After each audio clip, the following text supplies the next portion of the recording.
And welcome. If you're still aren't sure, we're going to be looking at air combat manoeuvring or dogfighting in the AV-8B Harrier. And this is a video I never expected to be making. I think most people, assume that the Harrier can't really dogfight in either real life nor in DCS. Now, I'm no fighter pilot and can't comment on the real thing, but it's a fact that in dissimilar air combat training, Harriers have beaten F-15s on numerous occasions, and in DCS it can certainly hold its own. There are certain pilots in certain aircraft with certain weapons which the Harrier will always struggle against. And if I were fighting against a Harrier in one of the more usual fighters, I think I'd know how to win. But that said, a competent Harrier pilot can take on and beat anything in DCS in a gun or a missile fight against many pilots in any aircraft with any weapon. I know because I've done it. I'm not going to claim that I get more kills than defeats, but that's largely due to it being far harder to get a gun kill in a Harrier than in most other aircraft. But I can say that in terms of firing opportunities, I get far more than I present to an opponent. And that is down to the aircraft and not me. I would consider myself to be good at air to ground work, but bang average at air to air.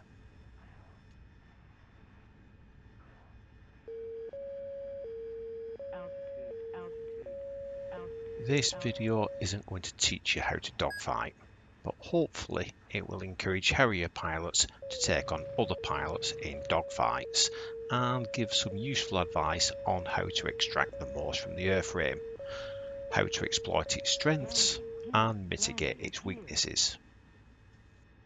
But most of all, I hope it'll dismiss the myth that the Harrier is completely unable to dogfight. Flying the Harrier in DCS is in a way a bit like flying the F-14. You can't simply hit full afterburner and pull on the stick and let the fly-by-wire do all the hard work. You need care, you need to think, and most importantly, you need 4 hands. The Harrier actually has a better thrust to weight ratio than most fighters, including the Hornet and the Viper, and has better than 1-to-1 thrust to weight ratio, even with 60% fuel. But that doesn't mean that you can outclimb them, as the Pegasus engine doesn't perform so well at altitude. And whilst it accelerates well from a standstill, its aerodynamics seriously impair performance over 300 to 400 knots. Also, weight adversely affects the Harrier more than other fighters, and fully loaded it can be a bit of a whale, but we can turn it into a shark. You don't need 7,000 pounds of fuel for a dogfight, you certainly don't need half a ton of water, and if it's a guns fight, then you don't need sidewinders. So where possible, drop any weapons you are going to need, dump fuel, and dump your water. The fuel dump stops at 2,800 pounds, which is more than enough for any dogfight anyway. But dumping fuel and water isn't instantaneous, it takes a couple of minutes, so as soon as you know a fight started, do that straight away.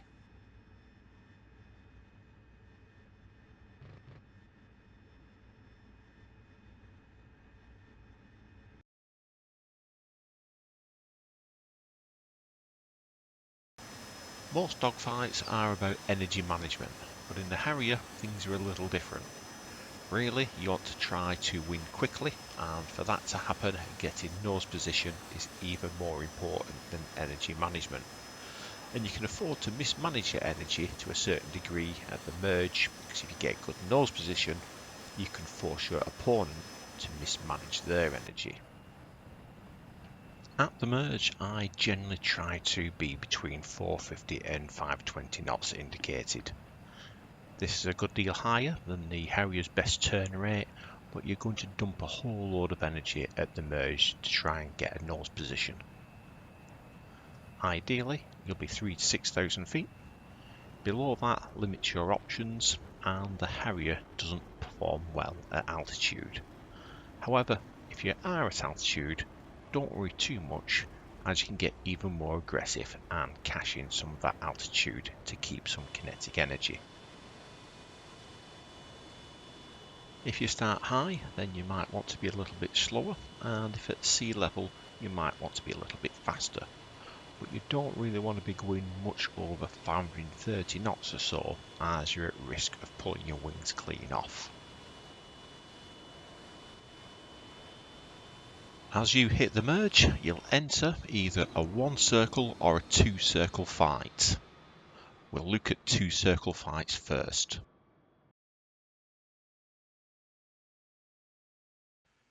Two-circle fights are where both aircraft turn in the same direction relative to the direction of travel, and thus on the merge they will form 2 circles.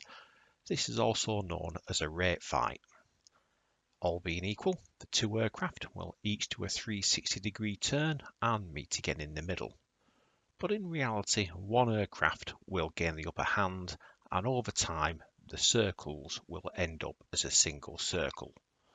But it's still called a 2-circle fight, and that's why I prefer to use the term rate fight. Here, most people would expect the aircraft with the fastest rate of turn to win, and most people would expect the Harrier to do badly here. Luckily for Harrier pilots, both of those statements aren't necessarily true. Now, a certain other YouTube channel suggests that the Harrier can only maintain 16 degrees per second, which is lower than F-14s, 15s, Mirages, Su-27s, etc., which can turn at between 18 and 20 degrees per second with 50% fuel. However, in reality, the Harrier can also maintain 20 degrees per second. But as useful as sustained turn is, it doesn't help if someone's firing a 25mm cannon or a Sidewinder at you, and this is where the Harrier really shines.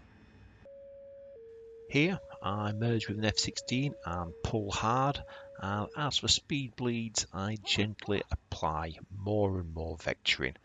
The peak turn is 27 degrees per second, and over the entire turn is average 23 degrees per second. And in 18 seconds, he's dead.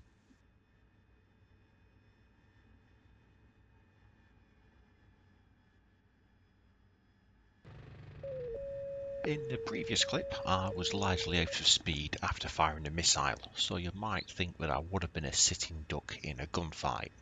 But here we have another Viper, which we've gone head to head with, and again, we also have a significant energy deficit. Despite that, I get on his tail quickly, and even with the energy disadvantage, I can maintain roughly the same turn rate as we descend. As our turning circles overlap, I'm not far from getting a firing solution, so he needs to be concentrating on what I do, as well as trying to get the most from his aircraft, whereas I only need to concentrate on maintaining the turn. If you're watching the numbers, you'll see that our airspeeds are both coming down at about the same rate, but he's actually losing altitude a little more quickly, and he's already below his ideal speed for rate fighting. 15 seconds. I'm now down to sea level and around 200 knots. I've got my flaps to full and I'm able to pull 20 degrees per second. And even as I drop to 120 knots, I can still maintain about that rate. Landing gear. Eventually, he's realised that the king of the rate fighters can't outrate a turkey like the Harrier quite so easily. So he's gone for the moon. Who'd have thought?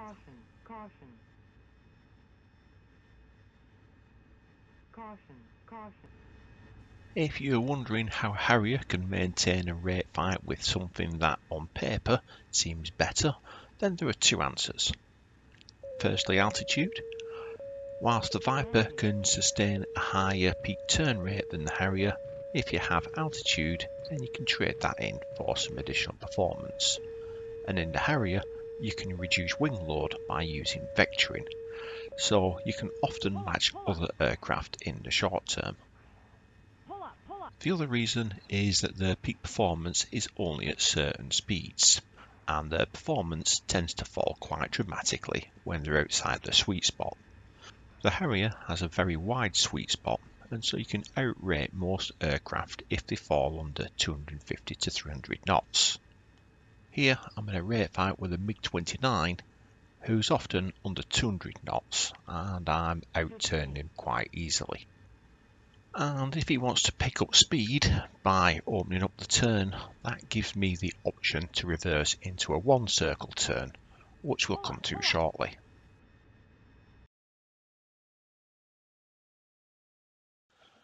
One circle fights are where both aircraft turn in the opposite direction relative to their direction of travel, and thus form one circle after the merge. Rate of turn doesn't really matter here. What matters is radius of turn. If you can fly in a tighter circle, then in theory your opponent cannot shoot you, not with guns at least, and you will get a high aspect gunshot as you cross paths. But don't get complacent, as it's not difficult for an opponent to offset his circle, giving him a shot, and you can almost guarantee that any opponent has a much better gun aiming than the Harrier, so you need to counter that. Opponents will also be able to use the vertical to avoid a gunshot. So whilst you can turn inside pretty much anything, you don't want to fly such a tight circle that they can simply avoid you by gaining altitude. You need to try and remain inside their turn, but only just. With 10% fuel, the Harrier's minimum turn radius is over 1,000 foot without vectoring, which doesn't compare well with Mirages, F-15s and especially the Hornet, which can maintain a 750 foot turn at 130 knots. But with 60 degrees vectoring, the Harrier can maintain under 600 foot radius, but here, with 30% fuel and 145 knots, I'm still doing under 700 foot and managing over 20 degrees per second. And because you have such a big advantage, you can reduce engine power refraction so it doesn't overheat. I'm using full flaps of course and a roll angle of over 70 degrees, and I'm using the rudder to keep my nose level. And if you get this wrong, you might only see 17 or 18 degrees per second.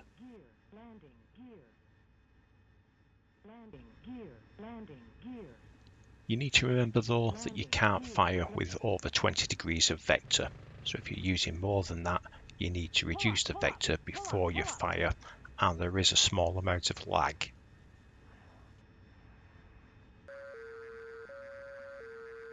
This merge with an F-16 forms a one circle fight, and despite the high approach speed, the Harrier is able to scrub speed quickly, tightening the circle and gaining an immediate advantage, after which it transitions to a two circle fight. If this were a missile fight, he'd now be dead, but with guns I haven't quite managed to get a shot, but I'm close. He's now got a speed advantage, so I can't maintain a two circle fight for very long, but he needs to defend against some snapshots, and in the meantime I'm going to position to return to a one circle fight. Bit of a lucky shot, but he's dead.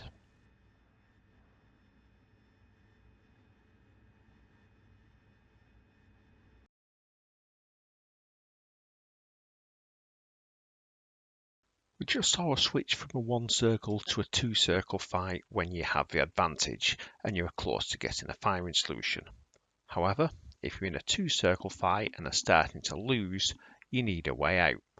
And one method, if timed well, will be to switch back to a one circle fight.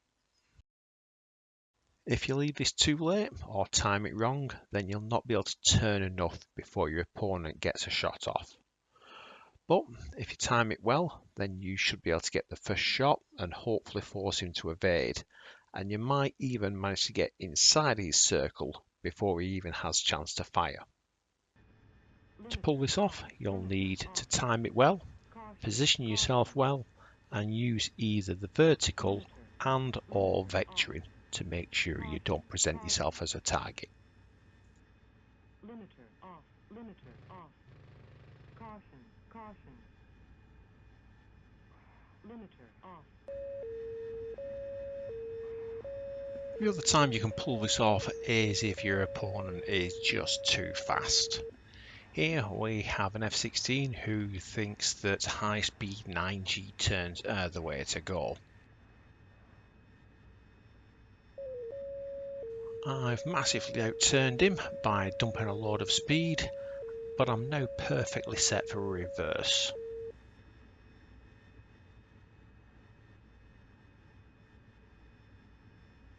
And now he's in Shitsville.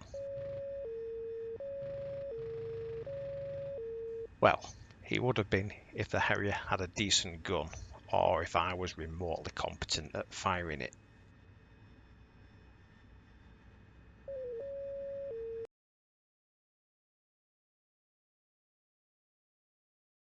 Another option when you have an opponent behind you is the scissors. This is where you try to force an overshoot by switching directions, and this can be a rolling or a flat scissor. And this works really well in the Harrier. To pull this off, you really want to have a decent energy state. So if you're losing a rate fight and someone's coming around behind you, it's probably a good idea to let them come around quicker by flying in a straight line in order to gain energy. And you really need to be at least 300 knots and preferably 400 or so. Against this AI opponent, it's all too easy. As he approaches, I start to pull harder and gently roll and apply vector to slow down until he's forced to overshoot. As long as you have enough speed, this will work against the AI all day long.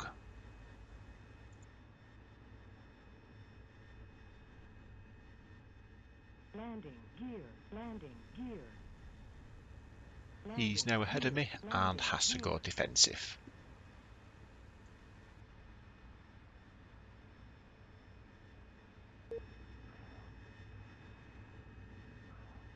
Humans aren't quite so gullible, but the principle remains the same. Gain energy to let you maneuver, suck them in and use that energy with vectoring to turn tighter than they possibly can. But you must make sure that you're out of plane to avoid a snapshot. You can't just do manoeuvres by the textbook though. Here the initial intent was a rolling scissors, but if your opponent doesn't do that, then you need to adapt. So this was a bit of a mix of rolling and flat scissors. The end result is the same though. If you can deny them that initial gunshot, then they will overshoot. Whether you can capitalise on that depends on what they do next and how much energy you bleed. Here I bleed pretty much all of my energy, but the Mirage itself doesn't recover its energy well when pulling high alpha. So unless he changes tactics, he's in trouble.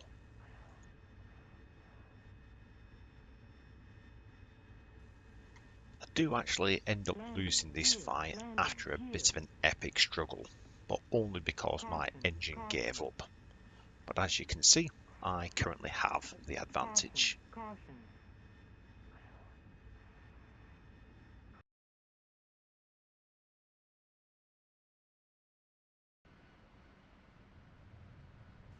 We're over the English Channel here, as you can probably tell by the fact that it's raining, and up front we have an AI F-18.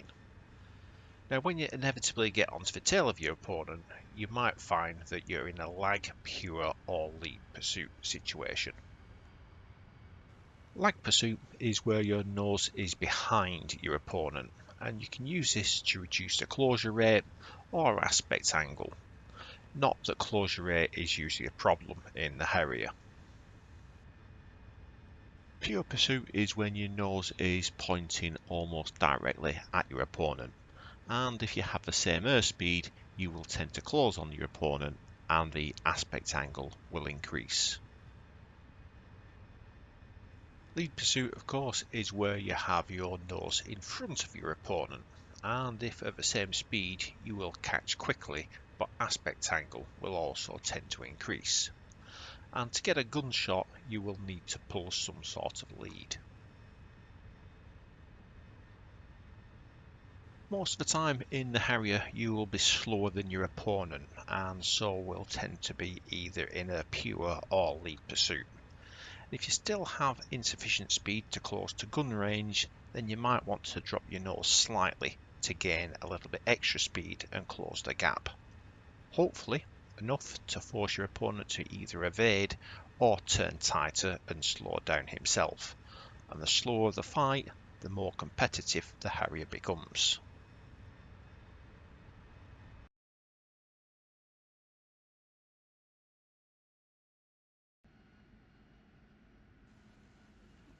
In addition to the throttle, the stick and vectoring, you also need to be in control of your flaps.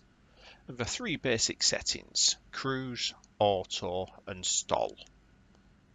For the most part, you want to be in auto mode, and here the flaps will be anything from 5 to 25 degrees and is essentially managed by the angle of attack, so is affected by speed and how hard you pull back on the stick.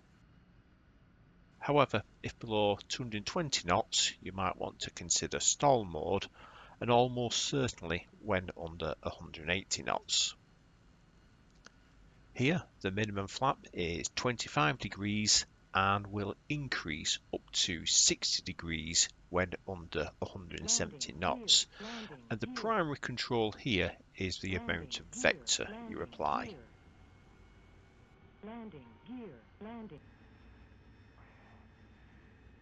Finally, there's cruise mode, and it probably doesn't sound obvious to use that in a dogfight, but sometimes you want every last bit of speed you can muster, and you can use the cruise setting for that.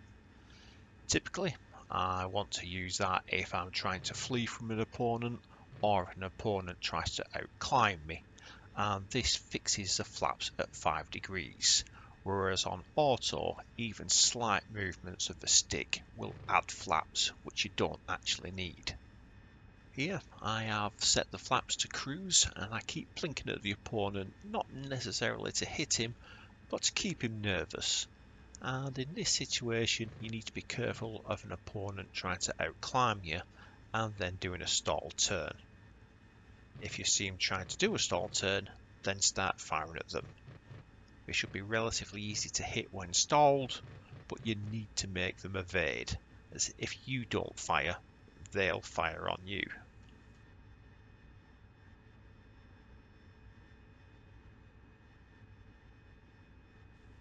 As your speed drops though, you will need to remember to apply normal flaps or even full flaps.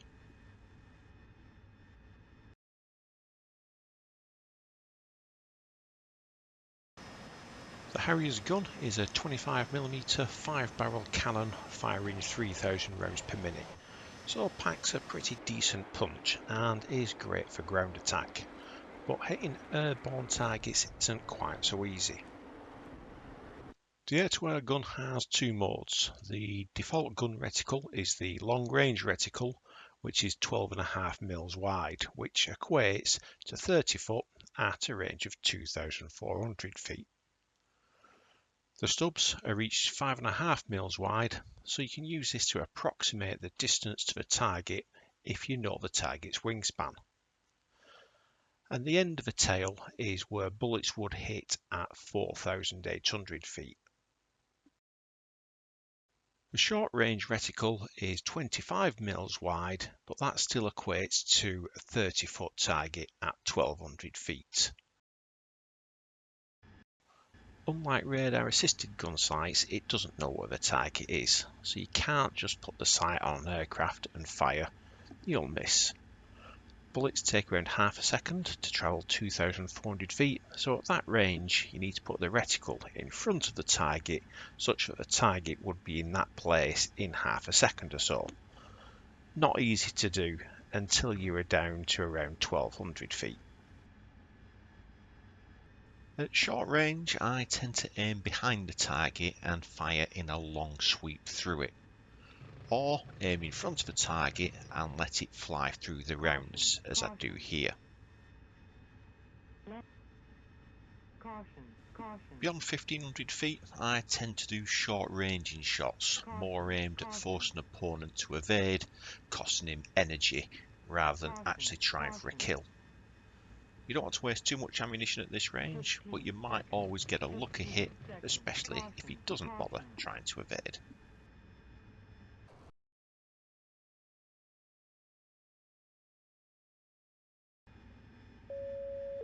If you were having a fight with missiles, then in most cases that works in your favour. As we saw earlier, the Harrier can make that first turn incredibly quickly, and despite having to point your nose directly at an opponent, you can usually do that before they can fire, even with helmet mounted queuing. To do that, you want to be a little bit slower than with a gunfight on the merge to make sure you can pull hard immediately, and ideally you want to go vertical using gravity to compress the turn.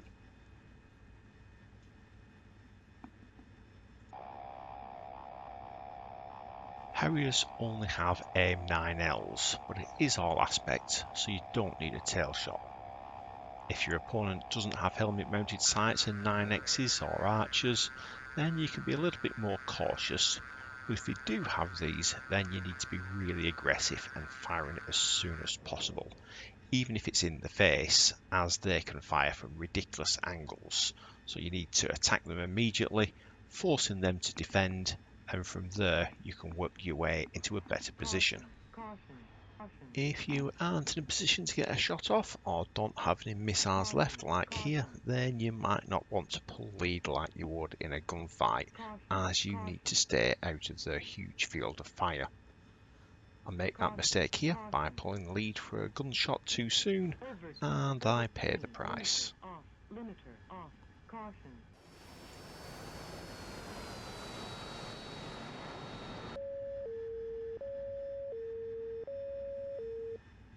Obviously, flares are your best defense against infrared homing missiles, and they're very effective against most. So as soon as you see one come off the rail, then dump as many flares as you can, and hope. Against the AIM-9X though, it's more prayer than hope that's needed, as flares seem to be far less effective against them. But you can actually outmaneuver an air-to-air missile, including the 9X. But it needs perfect timing, a little bit of luck, and is still hard to achieve in a combat environment. Here I've set an AI Viper on my 3 o'clock position, and as soon as I see him launch, I pull hard, apply full rudder, 70 degrees vector, and roll away. And this was done without using flares. And when doing this video, I repeated this 3 times on the bounce to prove that it wasn't a fluke. That said, you aren't going to be able to pull this off if you're going too slow. You need to be at least 300 knots and ideally 350 to 400, and you should still be dumping flares as fast as you can. This also isn't going to work from a rear 3/4 shot. So if you're fired from behind, then you're going to have to rely on flares and a little bit of luck. But you should be thinking on how to deny a second shot.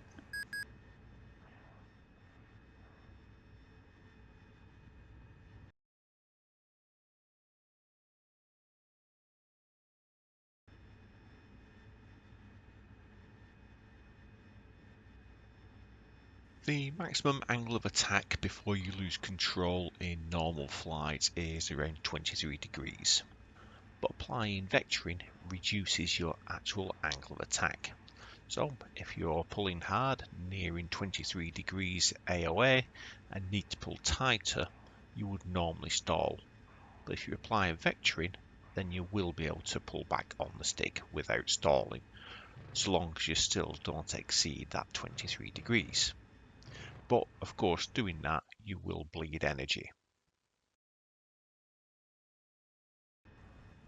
Once you do stall, the most common trait is your aircraft starting to wallow, like we can see developing here, and you need to get out of that as soon as possible by releasing the stick a little. If you keep pulling, like I do here, you will fall from the sky. And if you don't release enough, a small wallow can persist even when you're largely back in control. 15 seconds. Caution. 15 seconds. Check.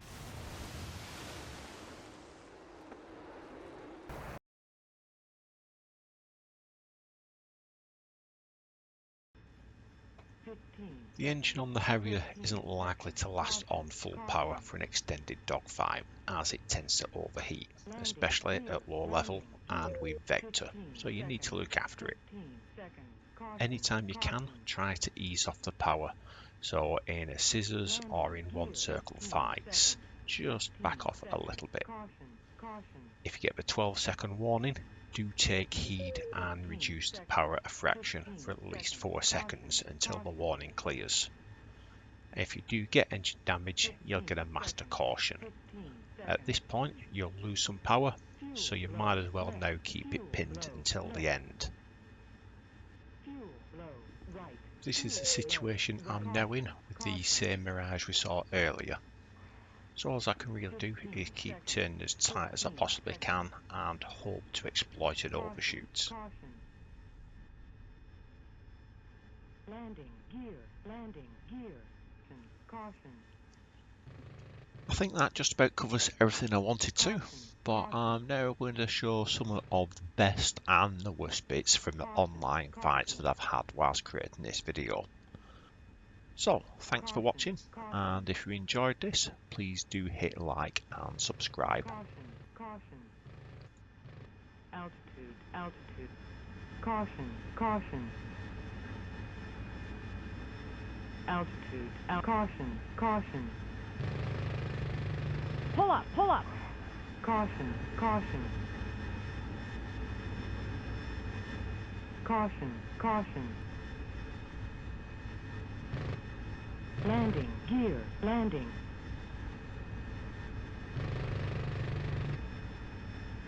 Pull up. Pull up. Pull up. Pull up.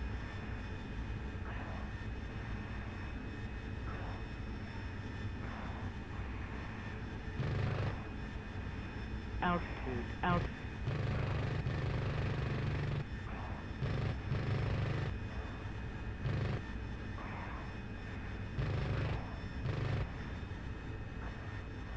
Landing gear. Landing gear. Limiter off. Limiter off. Car limiter. Caution. Limiter.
up, pull up. Pull up, pull up. Pull up.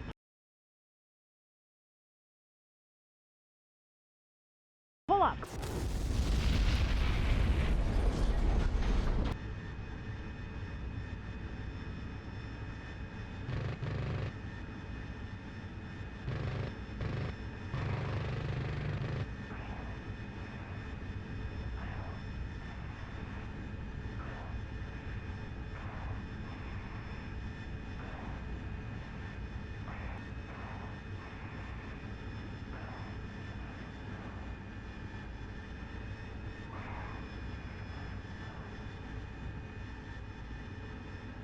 Landing gear. Land. Caution, caution.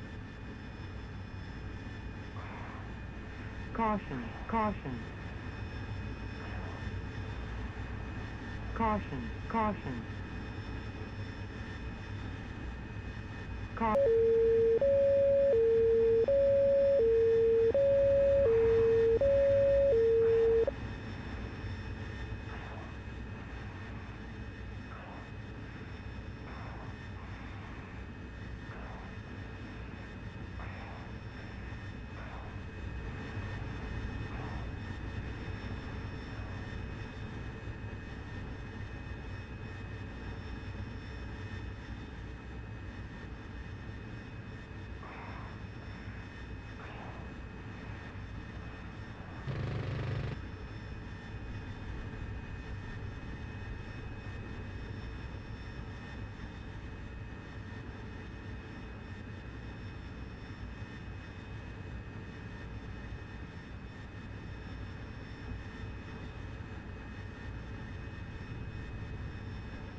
Altitude, altitude.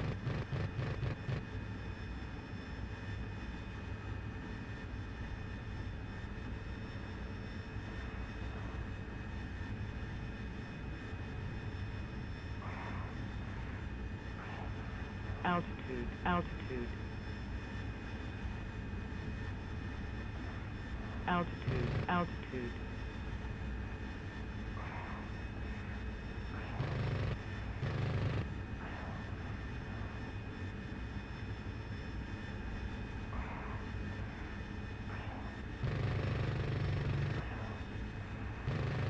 Altitude.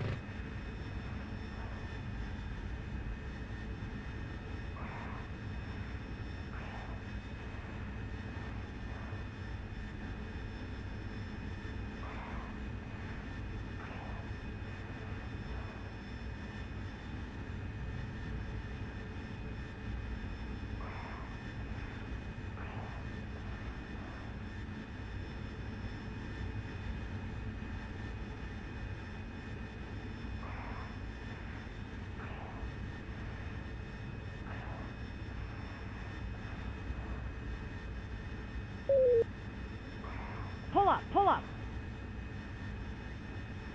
Pull up, pull up. Altitude, altitude. Caution, caution. Caution.